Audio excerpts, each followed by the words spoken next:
તો ભાઈ આપણે આ ગાડી ઉપાડવાની છે. એલા ભાઈ આ ગાડી નહીં ઉપડે, ઓલી સાયકલ ઉપાડી હાલ. આપણે આ ગાડી ચોરી કરવાની છે. એવું છે ભાઈ, તો હાલ આપણે ચોરી કરી. ધીમે બોલ ને, એટલું તો જોશથી બોલ કે મને સંભળાય. એમ કહું? હા આ કર ગાડી ચાલુ. હા તો લાવ ચાવી હાલ. મારા બાપની થોડી ગાડી છે, મારી પાસે ચાવીની હોય. અરે મસ્ત ચાવી, કર ચાલુ. લાગી ગઈ ચાવી, હાલ ભાઈ બેહી જા. આ તું નીચે હો તો ગાડી હું હાકીશ. ના ભાઈ ગાડી હું હાકીશ, કેમ કે મને સ્પ્લેન્ડર રાખવાનો બહુ શોખ છે. બુદ્ધિ વગર ના એક્ટિવા હે, ઉતર નીચે. એલા ભાઈ ગાડી તો હું જ હાકવાનો હોઉં. આ ગાડી મારી ઉપર શૂટ કરે જો પેલા. ઓય હું લેવા બાજુ હો. એટલે અમે જે કરતા હોય આ ગાડી કોની ઉપર શૂટ કરે છે? આ ગાડી મારા ઉપર શૂટ કરે છે. કેમ? કેમ કે આ ગાડી રહી ને એ મારી છે. અને આ ચાવી કોની છે આમાં? એ તો ભાઈ ચાવી આમાં જ હતી. પણ મારી ચાવી તો આ રહી. એ તો ભાઈ કંપની વાળા બે ચાવી આપે છે ને, એક આમાં રહી ગઈ છે તમારા.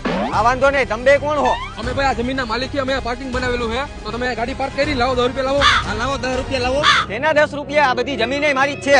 ભયા જાવ બે, એથી નકર એક જ પણ ભેગું બેયનું માથું ફોડી નાખીશ.